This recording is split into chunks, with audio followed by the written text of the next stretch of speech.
자, 이제 하나님 앞에 신앙 고백과 함께 기도로 나아가겠습니다.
이 시간 되도록 성령께서 인도하여 주시옵소서.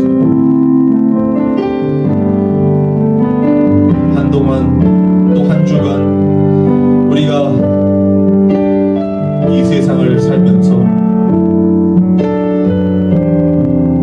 참 많은 일들과 또 원하지 않는 사건, 사고들로 더욱 주님의 말씀 따라 살지 못하고 당황했던 것들을 기억합니다. 늘 우리와 동행하시며 인도해 주시는데도 불구하고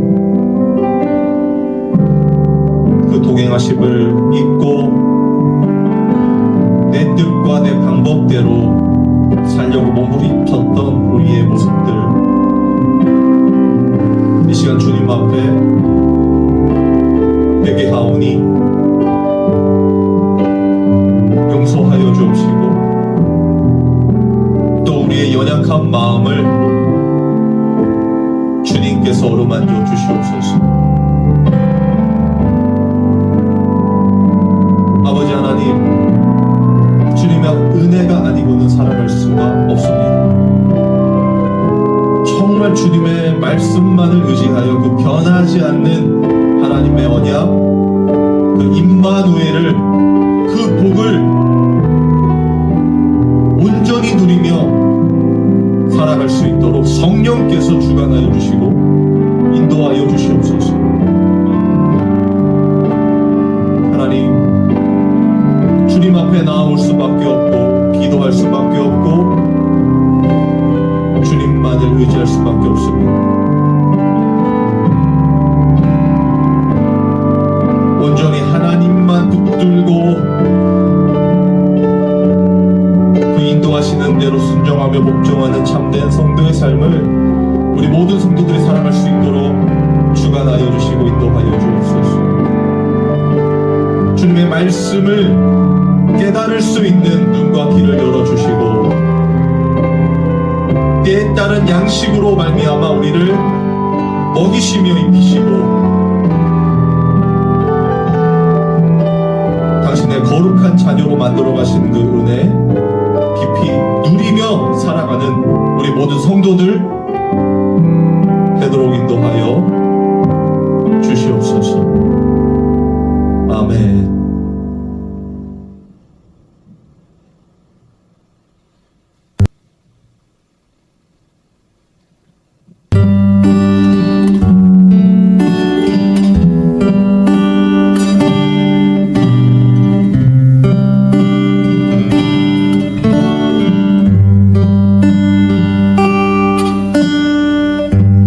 약한데 강함 되시는 나의 보혈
예수 우리 왕이여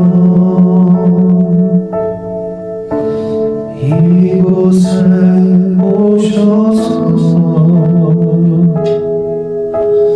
보좌로 주여 임하사 찬양을 받아주소서.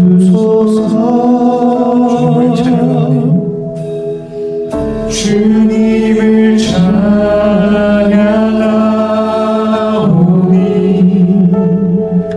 주님을 경배하오니 왕이신 예수여 오셔서 좌정하사 다스리소서.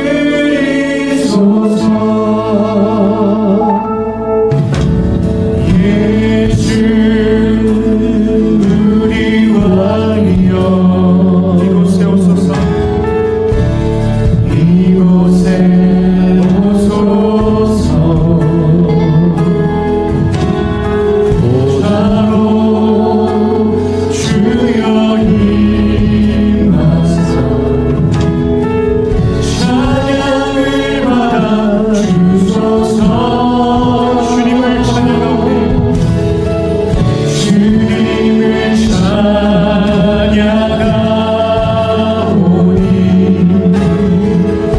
주님을 경배하오니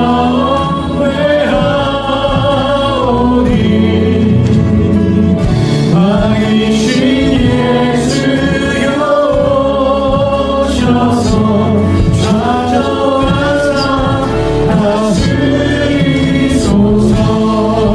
예수 우리 왕이여 예수 우리 왕이여 이곳에 오소서. 이곳에 오소서. 보좌로 주여 임하사 찬양을 받아주소서. 주님을 찬양하오니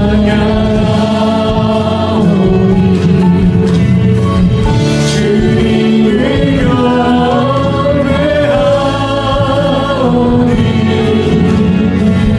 왕이신 예수여 오셔서 좌정하사 다스리소서.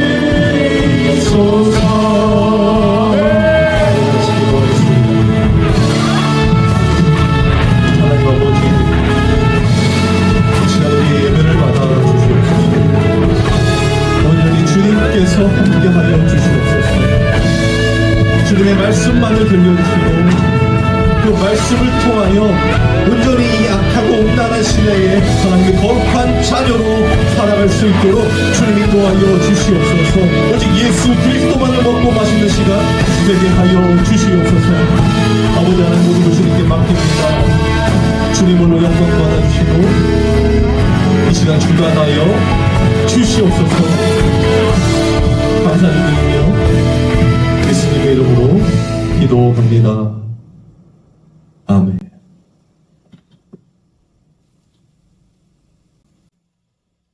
하나님의 말씀 보겠습니다. 하나님의 말씀은 마태복음 5장 1절에서 12절 말씀입니다. 마태복음 5장 1절에서 12절 말씀입니다. 제가 읽겠습니다. 예수께서 무리를 모시고 산에 올라가 앉으시니 제자들이 나온지라 입을 열어 가르쳐 이르시되 심령이 가난한 자는 복이 있나니 천국이 그들의 것이며 애통하는 자는 복이 있나니 그들이 위로를 받을 것이며 온유한 자는 복이 있나니 그들이 땅을 기업으로 받을 것이며 의에 줄이고 목마른 자는 복이 있나니 그들이 배부를 것이며 긍휼히 여기는 자는 복이 있나니 그들이 긍휼히 여김을 받을 것이며 마음이 청결한 자는 복이 있나니 그들이 하나님을 볼 것이며 화평하게 하는 자는 복이 있나니 그들이 하나님의 아들이라 일컬음을 받을 것이며 의를 위하여 박해를 받는 자는 복이 있나니 천국이 그들의 것임이라. 나로 말미암아 너희를 욕하고 박해하고 거짓으로 너희를 거스러 모든 악한 말을 할 때에는 너희에게 복이 있나니 기뻐하고 즐거워하라. 하늘에서 너희의 상이 큼이라. 너희 전에 있던 선지자들도 이같이 박해하였느니라. 아멘. 잠깐 기도하겠습니다. 하나님 아버지 감사합니다. 이 시간 주님의 말씀을 전하고 듣기를 원합니다. 오직 하나님께서만 주시는 그 참된 복을 깊이 깨닫고 누리며 살아가는 우리 모든 성도들 되게 하여 주시고 정말 하나님의 자녀로 하나님이 기뻐하시며 즐거워하시는 참된 성도로 우리 성도들 다 살아갈 수 있도록 인도하여 주시옵소서. 감사드린 예수님의 이름으로 기도합니다. 아멘. 네, 오늘은 하나님의 복 마지막 시간입니다. 지금까지 하나님의 복에 대한 이야기를 쭉 말씀드렸고, 이 구약에 나타난 그 인물들을 통하여 하나님이 어떻게 이 복을 주시며 또 그 복이 어떤 신앙의 모습으로 그들의 인생에서 펼쳐지는가를 설명드렸죠. 그리고 오늘은 이제 마지막 이 복에 대한 내용인데요. 바로 예수님께서 이 땅에 오셔서 처음 하나님 말씀을 이제 제대로 강론하실 때, 그때가 이 오늘의 본문인 이 산상수훈이라고 하는 말씀입니다. 마태복음 5장의 말씀이죠. 그래서 오늘 또 예수님께서 이 산에 올라가서 제자들을 앉혀놓으시고 이제 입을 열어 가르치시는데, 그 가르치시는 첫 번째 내용이 또 이 복에 대한 내용이에요. 그래서 오늘 이 내용을 좀 오늘 간략하게 하나님이 주시는 이 복에 대한 관점으로 이제 살펴볼 거고요. 또 기회가 된다면 이 산상수훈에 대해서 이제 하나하나 살펴볼 생각을 하고 있습니다. 오늘은 하나님이 주시는 복의 맥락, 그 복은 모든 것이고 완전한 것이라고 있습니다. 그것의 결론으로서 한번 살펴보겠습니다. 먼저 3절을 볼게요. 3절에 보면 심령이 가난한 자는 복이 있나니 천국이 그들의 것이미요 했습니다. 여러분, 여기서 심령이 가난하다, 논란이 많죠. 그래서 우리가 가난한 자들, 그런 자들을 돌보고 이런 식으로 생각할 수 있는데, 오늘 본문은 그런 내용은 아니고요. 원어적으로 이 가난이라는 표현을 살펴보자면 이 극도로 궁핍한 자, 그래서 이런 표현 쓰잖아요. 예전에 백가죽이 등에 붙었다. 그러니까 먹을 것이 없어서 생존의 위협을 받는 상태를 여기서 말하는 이 가난이라고 표현하는 것입니다. 그러면 심령이 가난하다는 거잖아요. 그죠? 그러니까 여기서의 심령은 이 우리의 육신적인 것이 아니라 이 영혼에 관련되어 있는 것입니다. 즉 우리의 영혼의 갈급함을 말하는 거예요. 그러니까 예를 들면 이 창세기에서 이 셋째 날에 빛이 있으라 하시면 빛이 있었고에 그 빛이 비쳤잖아요. 그런데 그 빛은 가시적인 게 아니었습니다. 왜냐하면 그 당시 발광체인 해달별은 태양은 넷째 날 만들어지거든요. 그러니까 이 첫째 날 만들어진 이 빛이라는 것은 눈에 보이지 않는 영원한 하나님의 그 나라의 모습을 설명하고 있는 거라는 거죠. 그러니까 그 빛은 설명드렸듯이 예수 그리스도의 빛입니다.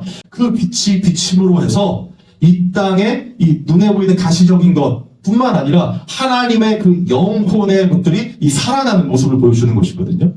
여기서의 이 심령은 그런 의미를 담고 있어요. 그러니까 영혼의 갈급함, 즉 예수 그리스도의 빛, 예수 그리스도를 먹고 마시고자 하는 그 가난한 마음 있죠. 그 심령이 가난한 자, 그것을 표현하는 것입니다. 그 자들이 복이 있다는 거예요. 그리고 그런 자들에게는 천국이 그들의 것이미요 라고 표현하는 것입니다. 이게 지금 처음 예수님께서 복에 대한 이야기를 하는 거거든요. 사실 이 산상수훈에 나타난 이 예수님의 복에 대한 이야기는요, 이 땅에서 어떤 눈에 보이는 가시적인 것들을 복이라고 전혀 설명하고 있지 않습니다. 하나님과 우리의 관계에서 일어나는, 혹은 우리 안에서 만들어지는, 내면에서 만들어지는 이 성령의 9가지 열매 기억하시죠? 우리 안에서 만들어지는 것들이에요. 하나님과 우리의 관계, 인격적인 관계에서 만들어지는 거예요. 그 안에서 설명하는 것입니다. 왜냐하면 그 관계 안에 있는 게 천국이잖아요. 그렇죠?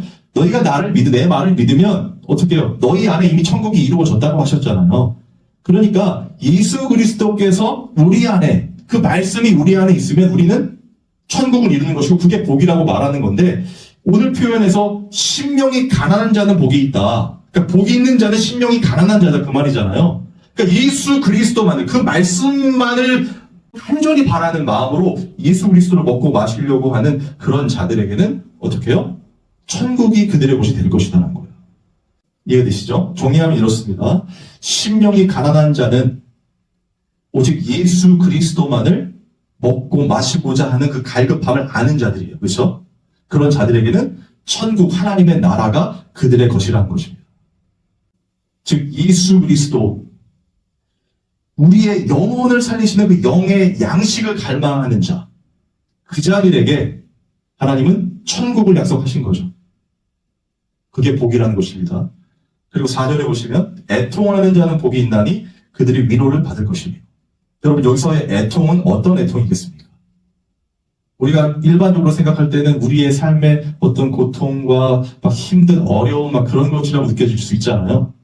그런데 그런 것이 아니라고 했습니다. 하나님과의 관계에서의 애통이에요. 그럼 어떤 것이죠? 여러분, 다윗을 설명드렸을 때 다윗의 시편에서 다윗이 고백했던 그 모든 인생 고백들은 다 어떤 거였습니까? 애통이었죠.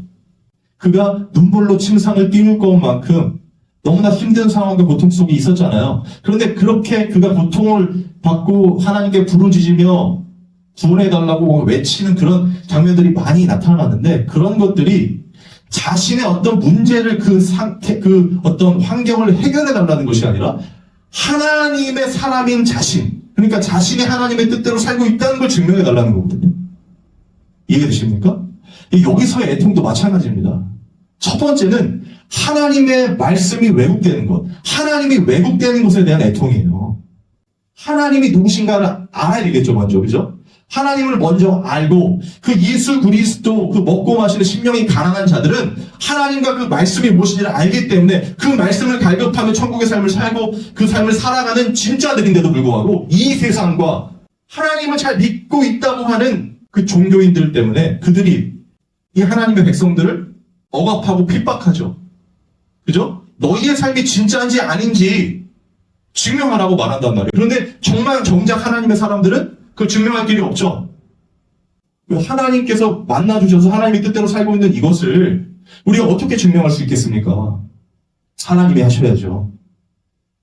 결국 이 애통하는 자라는 것은 하나님의 말씀이 왜곡되는 것, 그리고 하나님의 말씀대로 살아가게 될 때 오는 그런 고난과 핍박 속에서 정말 하나님을 알지 못하는 그런 것들에 대한 애통이라는 것입니다. 자, 5절을 보겠습니다. 온유한 자는 복이 있나니 그들이 땅을 기업으로 받을 것이며. 여기서 말하는 온유도 하나님과의 관계에서 살펴보아야 합니다. 우리가 생각하는 그냥 온유하다 그러니까 착하고 배려심 있고 이런 걸 얘기하는 게 아니에요. 이 원어적 표현에 보면 온순함이라는 이 의미가 내포되어 있습니다. 그러니까 하나님과의 관계에서 이 온유라는 거는 온순함, 그러니까 어떤 하나님의 말씀에 순종하고 복종함의 의미가 담겨 있는 거예요. 이해되십니까? 그냥 온화한 성품 이런 게 아닙니다. 대표적인 게 이 세상에서 가장 온유한 자라고 성경에 기록된 사람이 모세거든요. 그 민수기 12장 3절을 보겠습니다. 이 사람 모세는 온유함이 지면의 모든 사람보다 더하더라. 이게 민수기 12장에 나타난 이 하나님께서 모세에 대한 설명이거든요. 그렇죠? 모세는 온유함이 지면의 모든 사람보다 더하다는 거예요. 근데 여러분, 모세가 정말 그렇게 온유한 사람이었습니까? 그렇다면 그 모세가 그 이집트에서 도망갈 때 그들은 죽이지 않았겠죠. 온유한 사람이라면. 그렇죠? 그리고 하나님의 뜻대로 이 살고자 하는 그런 모습들이 그의 삶에서 이 온유함으로 나타나야 되는데 그렇지 않았다는 거죠. 그가 마지막에 그 가나안 땅에 들어가지 못하고 하나님께 범죄할 때 기억하십니까? 그 어떻게 했죠? 반석을 한 번만 치라고 했는데 두 번 치죠. 그리고 패역한 백성들이라고 그 2세대들이거든요. 출애굽한 2세대들에게 책망을 해요. 그것 때문에 그가 못 들어가잖아요. 가나안 땅. 그럼 그 사람 온유한 자 아니지 않습니까? 그런데 성경은 그런 온유한 자라고 한단 말이에요. 지면에서 온유한 자. 그러면 우리가 생각하는 온유는 아니죠? 부드러운 건 아니죠. 하나님께 완전히 순종하고 복종하게 되는 자들을 지칭하는 거예요. 그 대표가 모세라는 것입니다. 이해되십니까? 그런데 그것도 누가 만든 거예요, 결국에? 하나님이 그렇게 만드셨죠? 모세는 이 온순함, 순종함, 이 모습을 계속 보여주지를 못했어요. 그 80세 돼서 하나님 찾아가 불렀을 때도 계속 난 안 된다, 안 된다 그러잖아요. 난 말도 못하고, 뭐도 못하고, 나는 뭐, 안 되고. 그런데 그 자를 온유한 자라고 말한단 말이에요. 그 이유는 무엇입니까? 하나님이 그렇게 정하시고 그를 그렇게 순종의 모습으로 이끌고 가신다는 걸 설명하는 겁니다. 그래서 모세가 결국에는 예수 그리스도를 예표하잖아요.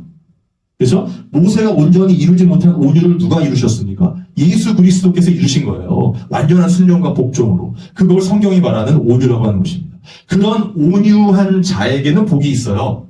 그죠? 그러면 그들이 땅을 기업으로 받게 된대요. 그러니까 항상 그 성경에 보시면 구약을 보시더라도 온유한 자는 땅을 기업으로 받는다 하거든요. 그러니까 예수 그리스도께서 땅을, 하나님의 나라죠. 천국을 이루시는 걸 설명하는 것이고, 그 예수 그리스도 안에 있는 자들에게 이 복이 주어진다면 그건 처음에 말씀드린 천국이 저희 것임이라고 말씀드렸잖아요. 그걸 이루게 된다는 것입니다. 어떤 자가? 온유한 자가. 그런데 이 온유는 뭐라고요? 완전히 하나님께 충성하고 복종하는 자의 모습일 때. 이해가 되십니까? 자, 그리고 6절에 한번 보겠습니다. 6절에 보시면 의에 줄이고 목마른 자는 복이 있나니 그들이 배부를 것이며. 여기서 말하는 의는 누구십니까? 예수 그리스도를 말하는 것이죠. 여기서 말하는 의도 우리의 의로운 어떤 것이 아닙니다. 하나님과 우리의 관계 속에 그 의를 이루신 분을 설명하는 거예요. 그래서 그것을 로마서의 1장 17절에 보면요. 복음에는 하나님의 의가 나타나서 믿음으로 믿음에 이르게 하나니 기록된 바 오직 의는 믿음으로 말미암아 살리라 함과 같으니라. 복음에 하나님의 말씀에 뭐가 나타나요? 의가 나타나죠. 그 의가 믿음으로 믿음에 이르게 하고 오직 의는 믿음으로 살게 만든다는 거잖아요. 이해가 되십니까? 결국 예수 그리스도를 이야기하는 것이고 그 예수 그리스도에 줄이고 목마른 자는 복이 있는 거예요. 그렇죠? 다른 표현으로 복이 있는 자라면 반드시 예수 그리스도에 줄이고 목마른 자다라는 걸 설명하는 것입니다. 그런 자들은 어떻게 해요? 배부를 것이며. 무슨 뜻입니까? 1절에 심령이 가난한 자에게 예수 그리스도로 채워지고 천국이 저희 것이 되는 거잖아요. 하나님의 나라의 백성이 되는 것이잖아요. 그러니까 그 깨달음, 하나님이 누구신가를 깨닫고 예수 그리스도께서만이 우리의 영혼을 살리시는 양식인 것을 깨달은 자들, 참된 음료라고 하신 예수 그리스도의 보혈을 마시고자 하는 그 중심이 있는 자들의 배를 채워주신다는 거잖아요. 그게 뭐라는 거예요? 복이라는 것입니다. 하나님이 주시는 복. 7절, 8절을 볼게요. 긍휼히 여기는 자는 복이 있나니 그들이 긍휼히 여김을 받을 것이며 8절 마음이 청결한 자는 복이 있나니 하나님을 볼 것이며. 여러분 긍휼히 여기는 자는 복이 있나니 여기서도 긍휼히 여기는 게 어떤 동정심을 말하는 게 아닙니다. 우리가 도와줘야 될 사람들을 그냥 불쌍히 여기는 이런 게 아니에요. 여기서 말하는 긍휼도 하나님과의 관계라고 했습니다. 하나님께서 우리를 긍휼히 여기시는 마음을 설명하는 거예요. 먼저 하나님께서 우리의 이 죄인됨을, 우리의 연약함을 예수 그리스도의 보혈로 우리의 죄를 씻겨주시는 그 대속의 은혜 있잖아요. 그러면서 대속의 은혜로 말미암아 성령을 통하여 우리를 거룩한 자를 이끌어 가시죠. 우리가 하나님의 뜻대로 구원받았다고 살아갈 수 있는 게 아니라고 했습니다. 성령께서 우리를 인도하여 주시는 그 모든 것, 그게 긍휼 안에 들어가요. 하나님의 긍휼 안에. 이해가 되십니까? 나 같은 죄인도 그런 하나님의 사랑과 긍휼로 그 구원의 은혜로 인도해 가시는 그걸 깨달은 자들이어야만이 이 긍휼이 여기는 자가 되겠죠. 그죠? 나 같은 죄인도 구원해 주셨는데 내 주변에 하나님의 사람들을 당연히 구원해 주실 수밖에 없는 것 아니겠습니까? 죄인 중에 개수는 나니까. 그런 의미에서의 긍휼입니다. 우리가 스스로 할 수 있는 게 아니에요. 성령을 통하여 예수 그리스도께서 이루신 긍휼의 은혜를 입은 자들을 말하는 거예요. 그런 자들은 어떻게 돼요? 그들이 긍휼히 여김을 받을 것이며.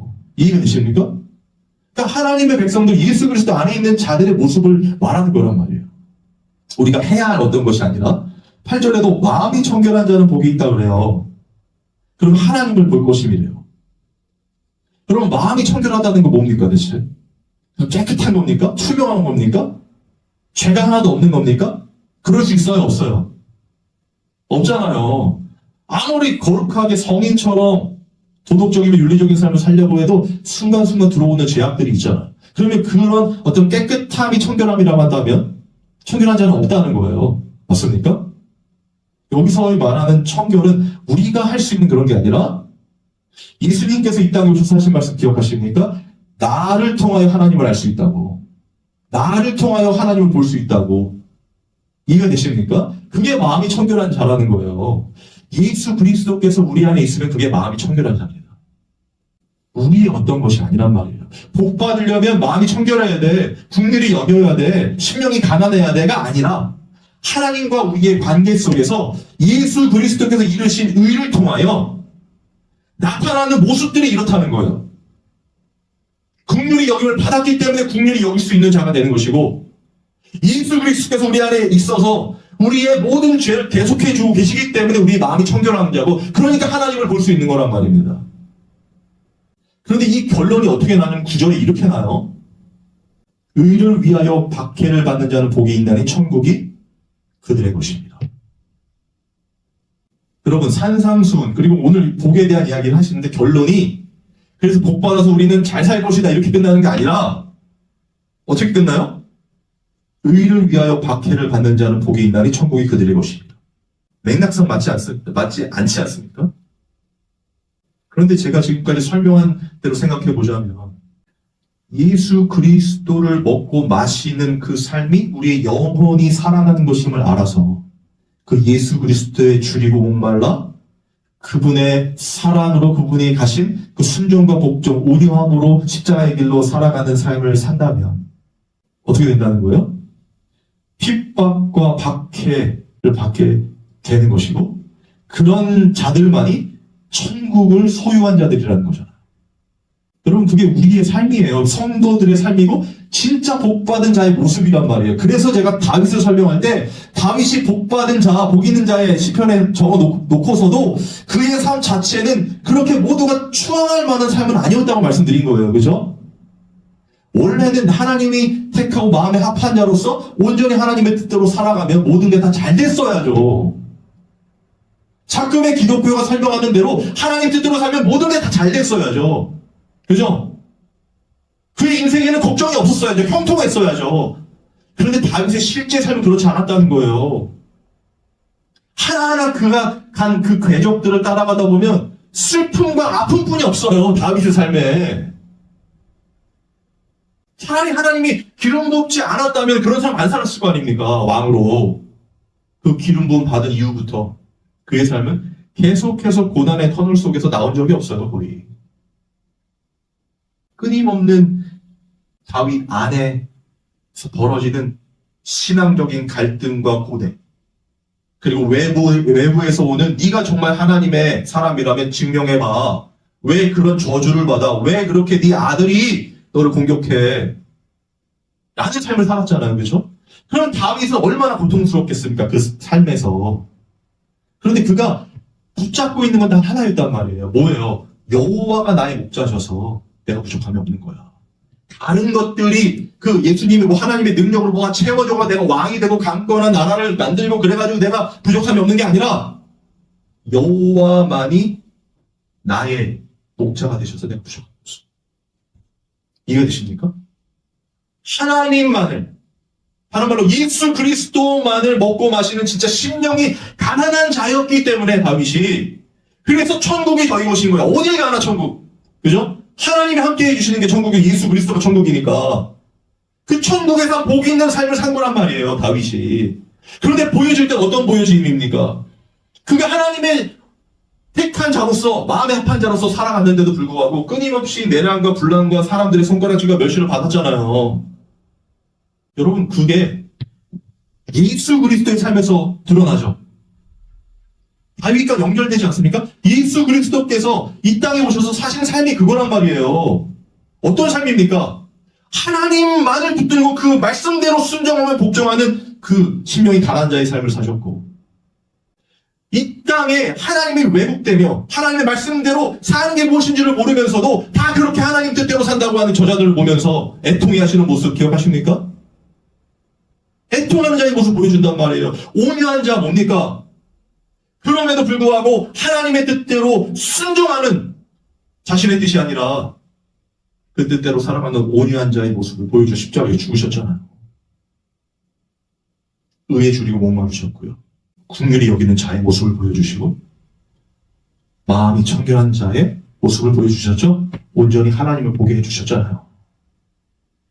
이 복이 있는 자, 이 산상수훈의 복은 예수 그리스도를 가리키는 겁니다.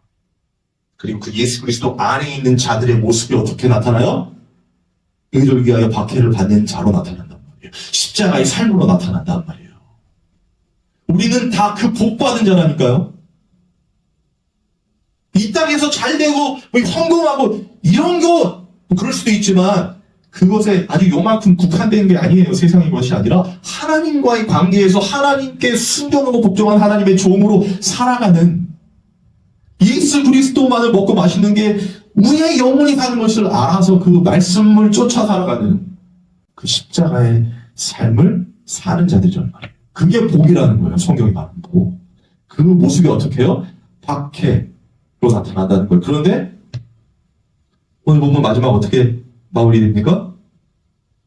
11절에 나로 말미암아 너희를 욕하고 박해하고 거짓으로 너희를 거슬러 모든 악한 말을 할 때에는 너희에게 복이 있나니 기뻐하고 즐거워하라. 하늘에서 너희의 상이 큼이라. 너희 전에 있던 선지자들도 이같이 박해하였느니라.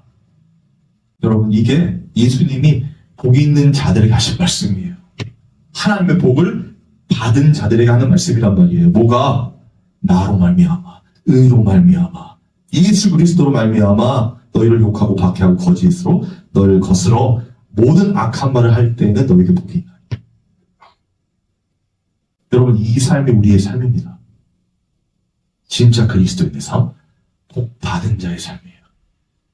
예수로만 살 때 나타나는 것.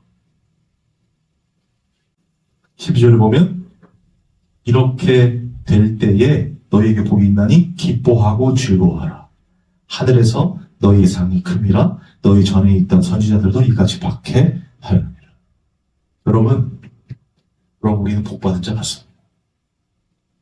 혹시 주변에서 너만 잘났냐, 너만 예수 믿냐 이런 소리 들으시는 분 계십니까? 아니면 아니 어떻게 예수 믿는다고 해서 그렇게 살고 있냐? 아니 또 그렇게 지질이 궁상이야? 왜 그 병에서 벗어나지 못해? 왜 그렇게 우울증에 빠져? 왜 그렇게 고통 가운데서 나오질 못해? 그런 소리 듣고 계십니까? 여러분 걱정하지 마십시오. 진짜 하나님이 주시는 복받은 자들은 그런 것에 연연하는 것이 아니라 그런 자리로 내려가는 나 같은 죄인을 구원해 주신 그 하나님이 살아계심을 기뻐하는 자들이란 말이에요. 여전히 이렇게 죽을 수밖에 없고 죄 가운데 우울증에 절망에 빠질 수밖에 없는 이 상황이 그냥 고통과 고난으로서 그냥 너무나 괴롭고 자포자기해 버리는 것이 아니라 그런 상황임에도 불구하고 그렇게 내려갈 수밖에 없는 이 나 같은 죄인을 구원해 주신 복 주신 그 예수 그리스도 그분의 십자가 그것을 붙들고 기뻐하는 자들이란 말이에요. 어떤 상황에 있든지 다윗과 같이 고백하게 된다는 거예요. 여호와만이 나의 목자셔서 내가 부족함이 없습니다. 이런 자리에 있다 하더라도 어떤 자리에 있다 하더라도 예수 그리스도 그분의 말씀만을 듣고 순종하고 복종하는 그 삶 살아가는 것, 그것이 나의 기쁨이요 만족입니다 라는 거죠. 그죠? 그런 삶을 살 수밖에 없습니다. 여러분 그리스도인들은 이 세상이 가만 놔두질 않아요. 제 전에 설명했던 것처럼 예수님을 그 줄이신 예수님을 이 땅에 가시적인 것으로 육신적인 것으로 괴롭혔던 마귀 새끼들이 가만히 놔두지 않는 것처럼 진짜 성도들의 삶에도 마찬가지입니다. 가만 놔두질 않아요. 그런데 그런 것들이 너무 괴롭고 고통으로만 오는 게 아니라 그런 상황 중에도 함께 하시는 하나님으로 이 차오른단 말이에요. 우리 안에 하나님의 은혜가 사라지질 않아. 사라졌어야 되잖아요. 막 절망 가운데 있으면. 근데 그 은혜가 너무 괴롭고 힘든 시간을 지나면 지날수록 조금씩 차올라요. 차오르면서 우리의 고백으로 터져 나오게 되는 거예요. 다윗처럼. 그리고 예수님의 말씀처럼 기뻐하고 즐거워하는 거예요. 갑자기 하나님이 우리와 함께하고 있으니까. 임마누엘. 그리고 하나님은 우리를 통해서 우리 잘됨이 아니라 하나님의 언약을 이루어 가시고 그건 반드시 완성될 테니까. 그게 기쁜 거 아닙니까? 그래서 오늘은 이제 모든 복의 결론이 어떻게 나왔을까 하면요. 계시록 7장 13절에서 17절의 말씀으로 결론이 나요. 여기에 보면 이 모든 성경에 기록된 이 참된 성도들, 그리고 요한계시록에 나타난 환상 중에 한 장면인데요. 이 천국에 있을 모든 성도들을 보여주거든요. 그 성도들의 이 모습과 하나님 주시는 복이 무엇인지를 설명한단 말이에요. 제가 한번 읽어보겠습니다. 7장 13절에서 17절입니다. 장로 중 하나가 응답하여 나에게 이르되 이 흰옷 입은 자들이 누구며 또 어디서 왔느냐? 자, 여기서 흰옷 입은 자들은 모두 큰 환난에서 나오는 자들이라고 표현을 해요. 그리고 이 표현은 바로 모든 이 땅에서 그런 환난, 제가 아까 얘기했던 예수 그리스도 때문에 의에 의하여 핍박받고 박해받는 자들을 의미하는 거란 말이에요. 모든 성도들을 의미하는 거예요. 그 자들을 본 이 요한이 본 이 환상 아닙니까? 천국을. 그러니까 그 자들이 흰옷을 입은 자들인데 이들이 누구며 어디서 왔습니까? 물어보니까 이렇게 이야기한다는 거예요. 내가 말하기를 내 주여 당신이 아시나이다 하니 그가 나에게 이르되 이는 큰 환난에서 나오는 자들인데 어린 양의 피에 그 옷을 씻어 희게 하였느니라. 그러므로 그들이 하나님의 보좌 앞에 있고 또 그의 성전에서 밤낮 하나님을 섬김에 보좌에 앉으신 이가 그들 위해 장막을 치시리니 그들이 다시는 줄이지도 아니하며 목마르지도 아니하고 해나 아무 뜨거운 기운에 상하지도 아니하리니 이는 보좌 가운데 계신 어린 양이 그들의 목자가 되사 생명수 샘으로 인도하시고 하나님께서 그들의 눈에서 모든 눈물을 씻어주실 것입니다. 아멘. 여러분, 이게 우리의 고백이고요. 하나님이 우리에게 주신 복입니다. 주님 만날 그날, 그죠? 그리고 우리가 그 애통하는 자로서 이 땅을 살아가게 되지만 의에 줄이고 목마르고 심령이 가난한 자고 온전히 하나님의 뜻 가운데 그 온순한 순종하고 복종하는 그 온유한 삶을 살아가는 자들로서 결국에 우리의 삶은 이 땅에서 증명이 되는 게 아니라 저 하나님의 나라에서 주님 만날 그날 우리가 하나님의 참된 성도라는 것이 이 증명된다는 거죠. 그 기쁨으로 살아가는 거란 말이에요. 그걸 알고 깨닫고 지금 이 칠흑같이 캄캄할 수 있는 어둠의 터널을 우리가 걸어가는 건 아니겠습니까? 그 끝이 하나님의 사랑으로 하나가 될 그 기쁨의 잔치 아닙니까? 하나님의 나라, 그 천국의 잔치. 그걸 알고 믿고 한 발짝 한 발짝 전진하는 거란 말이에요. 여러분, 이게 우리 성도들에게 주어진 하나님이 주신 복입니다. 저는 이 복이 진짜 우리의 삶에 깨달아지기를 바라고, 그리고 이 예수님이 말씀하신 것처럼 기뻐하고 즐거워하는 진짜 우리 시면에서 터져나오는 찬양과 감사가 되기를 주님의 이름으로 소망합니다. 찬양하고 기도하겠습니다.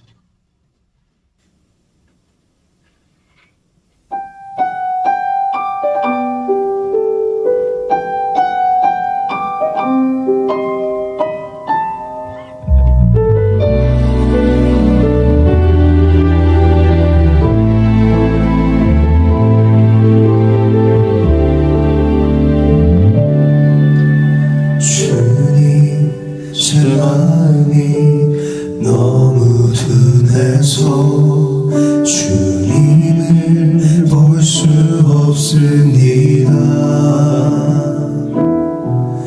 이 땅에 속하여 이 땅만 보다가 주님 손을 놓쳤습니다.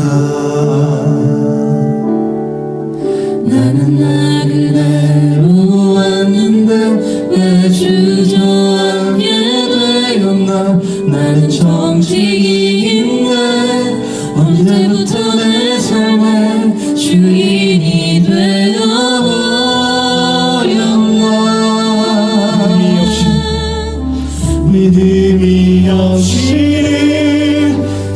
기쁘시길 못하나니 고대 수고도 다 헛될 뿐이라 믿음이 없어서 무너진 삶의 모든 자리에 다시 주님을 기다립니다.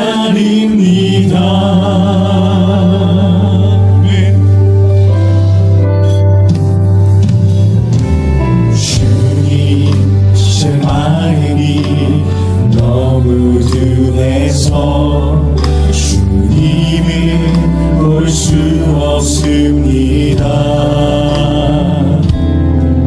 이 땅에서 가요 이 땅만 보다가 주님 손을 놓쳤습니다.